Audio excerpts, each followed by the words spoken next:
They can represent joy, freedom, or a call to attention, and have been used to announce events, mark significant occasions, and even serve as artistic objects.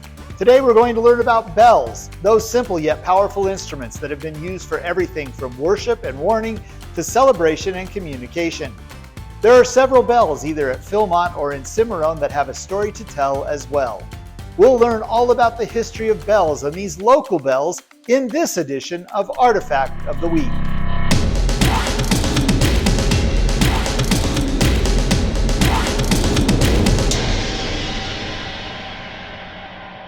The origin of the bell dates back to the earliest civilizations when someone filled a dried gourd with some rocks or seeds and shook it to make a rattle. Over time, the gourd was replaced with an earthenware vessel made of fired clay. These precursors to the bell were shaken to ward off spirits or hung from livestock to frighten predators and make them easier to find. About 5,000 years ago, the Chinese started hammering out flat sheets of metal, shaping them into a cup shape and riveting the seams. They would then suspend a bead, rock, or other piece of metal inside the cup shape to serve as the clapper. Soon casting became possible and molten metals could be poured into intentional shapes. As these processes improved, bells could be tuned like an instrument and developed as works of art. Casting also allowed for larger, louder, and more complex bells to be created. None of these early bells were quite like the bells we know today. They were more like bronze chimes or gongs and were mostly used in rituals and ceremonies. The Chinese created sets of bronze bells that could produce two distinct tones depending on where they were struck. These were used in royal court music and Confucian ceremonies. The Chinese are also credited with placing bells on the collars of dogs and as part of the horse and chariot tack.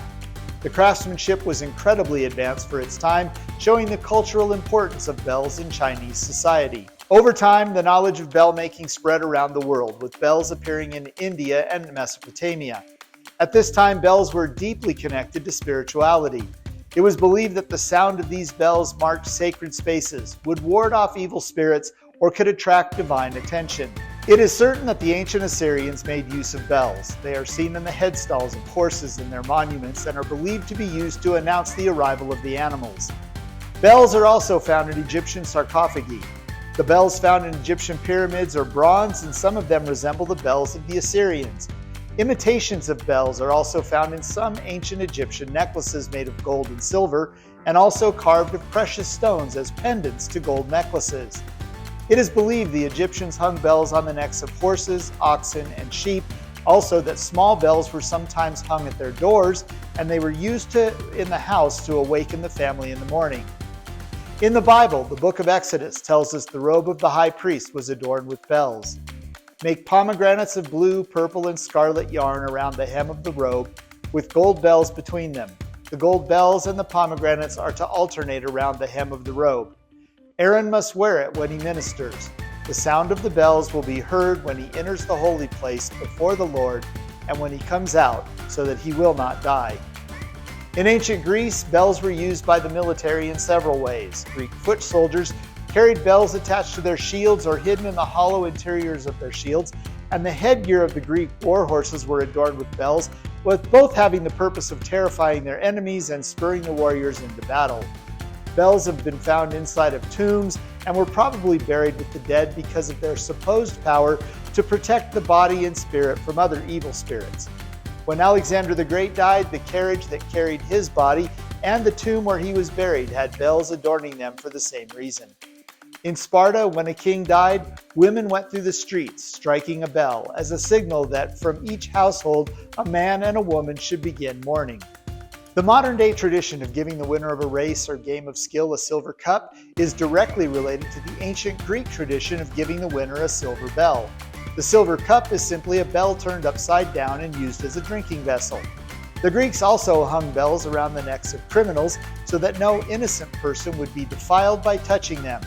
The bell would also draw attention to the criminal, increasing his punishment and raising his value as an example to the public. In the Roman Empire, bells were used as ornaments and emblems in the homes. They also hung bells around the necks of livestock so that when they were gathered together in a herd, the sound would ward off predators. The bells also made it easier to locate strays. Romans also used bells to test the spirit of a horse by testing to see how they responded when they heard the bell ring. In the Roman army, sentries wore a set of bells on their breastplates so that the centurion might know from the sound that the sentry was faithful to his duty. In one instance, it is reported that an invading army waited to hear the sentry's bell passing, and once the area was clear, they raised their breaching ladders in that location. The attack was repelled with some difficulty. The ancient civilizations of North and South America did not leave good records of how bells were used. However, there are many artifacts of various types of bells used by these people that have been collected and preserved. In the early Middle Ages, once the Emperor Constantine accepted Christianity, bells that were once used to call the Romans to bathhouses were now used to call worshippers to church. Around the year 400, the Bishop of Nola devised a plan to hang a single large bell atop the meeting house to call all worshippers. His initial bell was a large brass kettle struck with a hammer. By 604, the church was formally using bells to announce prayer and worship times. In 680, bells made their way from Italy to England and were used in the monasteries to call monks to prayer, mark the time, and signal important events. Later in the Middle Ages, massive church bells became widespread. Bell towers were constructed in towns and cities. These bells weren't just religious tools, they were community signals for danger, curfews, and celebrations. As metallurgy and engineering improved, so did bell making. By the 13th century, bell foundries were producing bells that were not only larger, but also louder and more musically tuned. The art of change ringing, ringing a set of tuned bells in mathematical sequences, emerged in England around the 16th century. Meanwhile, in Asia, bell technology also evolved.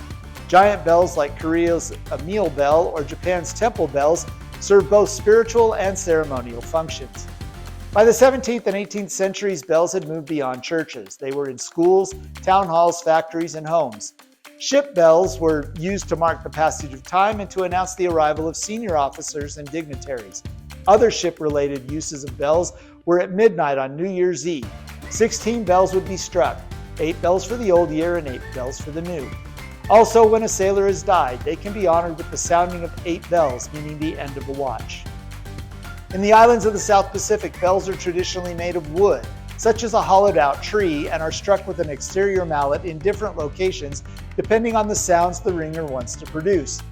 These bells differ in size and by the amount of material removed from the interior of the bell, which directly impacts the sound they make and the distance that sound may travel. Now, these are often referred to as drums, but they are in fact bells because they lack a membrane that is struck and produces the sound. Similar wooden bells can be found throughout Asia and Africa. These bells are used to communicate between distant island populations, and in one instance were used as part of a religious ceremony where occasionally the bell would be sounded at midnight as a signal that one member of the community must be sacrificed to their gods. In Africa, a crude iron bell served as the scepter of royalty, announcing the coming of the king on official business. In other parts of Africa, religious leaders and tribal medicine men wore bells as part of their official functions. The religious leaders would ring the bell as they traveled from village to village in the belief that doing so would result in finding a treasure upon their return. For the medicine man, the bell signaled the start of a treatment where they would sing to their patients.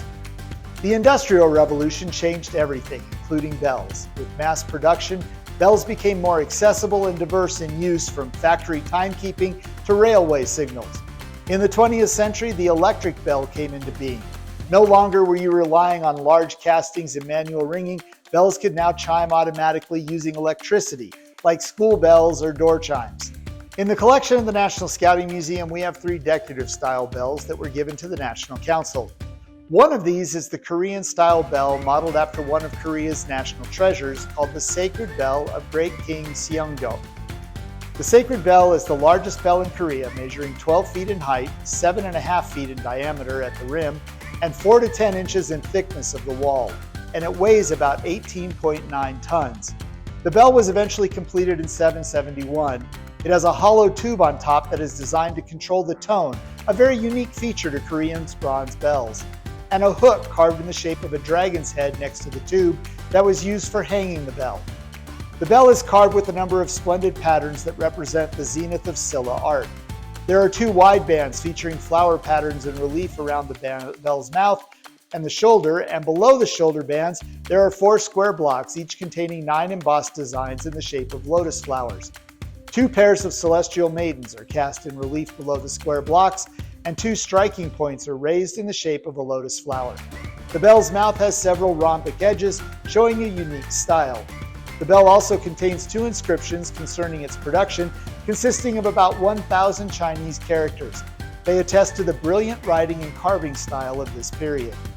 This reproduction commemorates the 8th Korean Jamboree held in 1990. While it's not actually part of the collection of the National Scouting Museum, there are several bells here at Philmont and one in the village of Cimarron that are worth talking about. Let's start with the bell mounted outside of Cimarron High School. The bell in front of the high school was the ship's bell from the USS Cimarron, AO-22. The Cimarron was the first ship of a Cimarron class of underway replenishment oil tankers. The class included 12 ships, of which the first 3 were directly commissioned into the U.S. Navy. The remaining ship joined the Navy in 1940, being transferred from the Merchant Marine under the Two Oceans Navy Act. The Cimarron's keel was laid on April 18, 1938. She was launched on January 7, 1939, and commissioned on March 20, 1939. From her commissioning, she conducted oil runs along the east coast between Norfolk and Baton Rouge, Louisiana. In 1942, the Cimarron was sent to San Francisco, and on April 2nd sailed with the Doolittle Raid Task Force, which would drop the first bombs on Tokyo on April 18, 1942. Next for the ship was a trip to the Coral Sea, where she refueled ships following the battle there.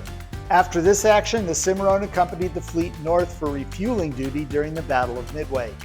The Cimarron went on to participate in campaigns at Guadalcanal, Wake Island, the Mariana Islands, the invasion of the Philippines, Iwo Jima, Okinawa, and was anchored in Tokyo Bay during the Japanese surrender aboard the USS Missouri on September 2, 1945. Cimarron went on to serve in both the Korean War and the Vietnam War. She was decommissioned in 1968 and sold for scrap in 1969. As a tribute to the many crew members who sailed on the USS Cimarron, the bell, along with 2 portals, were donated to the village, since it is the closest village to the Cimarron River's headwaters at Eagle Nest, New Mexico. They were incorporated into the high school building when it was opened in 1970. You can see the bell in front of the school, and the portals make up the windows to the right of the main entrance and can be viewed from the inside of the building. Here at Philmont, we have several bells you can see during your time here. Let's start with the chapel bells. Outside the chapel at the Philmont Training Center, there is a bell made by one of the most famous bell foundries in the country, C.S. Bell and Company. The company was named for its founder, Charles Singleton Bell, who opened a foundry in Hillsboro, Ohio in 1858 and began manufacturing bells in 1875 for farms, schools, and churches. Bell developed a steel alloy bell that was cheaper to produce than brass, but more durable than iron and could be pitched to a mellow tone. In World War II, the company won a government contract manufacturing thousands of bells for Allied naval vessels.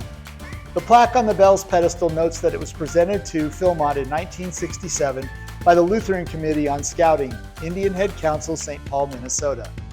The 1886 date cast on the bell itself is actually a patent year, not the date of manufacturing. It is believed the bell was made prior to 1905. At CHQ's Protestant Chapel, there is a similar bell, but nothing is known about who manufactured it or when it was cast. It is believed the bell was installed when the chapel was opened in June of 1982. There is a plaque on the pedestal which reads, "This chapel is given by the McGuire Foundation in loving memory of Walter Norman McGuire, Scoutmaster and originator of Troop 1, Stamford, Connecticut, in the year 1915. When you first arrive at the Kit Carson Museum at Rialto, you will find a 22-inch bell suspended just outside the keyhole entrance. Across the highway at the Holy Child Chapel, you will find what appears to be the bell's twin. No markings on these bells identify their history. They do appear to date back to the early 1900s, around the time the Abreu family built the chapel at Rialto. Visitors to the Via Philmonte will find 2 bells. The first is a small bell next to a door that would allow access from the courtyard to the area leading to the dining room and breakfast nook on the ground floor. No one is certain of its purpose, but it is possible that it was used to alert people in the courtyard, pool area, and guest rooms that their presence inside the house was being requested. The second bell is above the entrance to the courtyard on the south side of the villa near the gazebo. The bell is stamped with the word Rumsey Manufacturing Company, St. Louis, Missouri, 1882. This is an abbreviation of the name of the L.M. Rumsey Manufacturing Company, which operated in St. Louis from 1865 through 1917. The company was owned by brothers L.M. and Moses Rumsey. Because the Rumsey Manufacturing Company primarily manufactured agricultural equipment, fire engines, pumps, plumbing fixtures, and other machinery, it is likely that the bell was manufactured by another company and privately labeled by the Rumseys for resale. At least one researcher believes the bell was made by the J.G. Stucksteed and Brothers Company, a bell foundry located just a few blocks from the Rumsey factory in Old St. Louis. Johann Gerhard Stucksteed began the foundry in 1855. It was the biggest of several in St. Louis and has been described as probably the largest American producer of bells west of Cincinnati. Unfortunately, we don't really know how or when the bell came to be part of the villa, or what significance it might have had to the Phillips family. There is no record of when or how the bell came to the villa, and based on the 1882 stamped on the bell, it would have been at least 40 years old when the villa was constructed and was likely installed in another location prior to coming to the villa.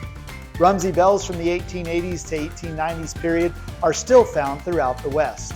Our final bell came to the ranch in 1966 and was known as the Norton Bell for many years. In September 1965, Philmont received a letter from Joseph Norton, the father of Mark Norton, who had attended Philmont for the first time to participate in the Junior Leader Training Program. Mark had hiked the Philmont trails, fished at streams, enjoyed the vistas and the camp life in general. He told his folks when he got home that he was looking forward to the day when he would be old enough to work at Philmont. Unfortunately, Mark died shortly after he returned home. Mr. Norton was writing to tell Philmont of his death and to share something he and his wife wanted to do to preserve their son's memory. The letter said that Mark collected bells and had saved up $200 to buy a railroad bell for their front yard. Mr. and Mrs. Norton wanted to donate that money to Philmont. Joe Davis, Philmont's camping director, contacted the president of Burlington Northern Railroad, Louis Menck, and asked for his help in securing a railroad bell for Philmont to help perpetuate the memory of a young man who loved Philmont and had looked forward to serving on the staff when he was old enough. Menck found one and volunteered to inscribe it and then ship it out to Philmont. He stated that the Burlington Northern Railroad was happy to honor the memory of a worthy young man. The bell was mounted on a pedestal and stands in front of the camper dining hall. It was dedicated in 1966 and his parents were present for the dedication. The Norton Bell became the place where rangers would meet with the dining hall stewards for assignments when a crew would enter to eat. Typically, the bell would be rung for a couple of times as the first crew entered the dining hall. By the late 1970s, the Norton Bell became known as the Ranger Bell.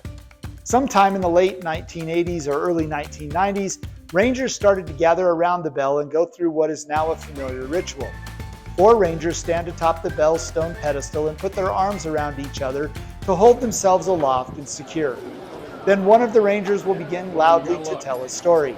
The creativity and craziness of these stories have become a source of notoriety and bragging rights for rangers. However the story begins, and whatever it is about, it always ends the same way, with the 4 rangers leading all the rangers gathered around the base of the bell in the Ranger song, which by the 1980s had morphed into a chant.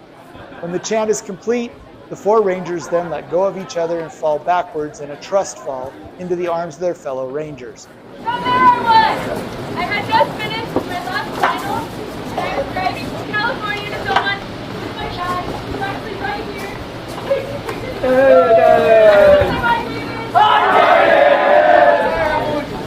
Anyways, as we were driving, he was telling me all about his amazing adventures working summers on Philmont's staff. With his best friend, also right over there, was a ranger in 1974. And as I was listening to these stories, all I could think was, I want to go back to Philmont. I want to go back to Philmont. Phil and Phil, racing, chasing, one, such a long way, really hard, such a way.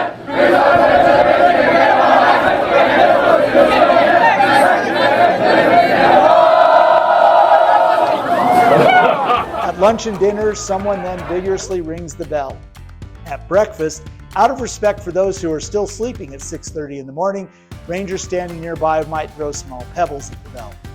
The ritual has become an important part of the Philmont tradition, so much so that some rangers carefully rehearse the tall tale they will tell when it's their turn to stand atop the bell's pedestal.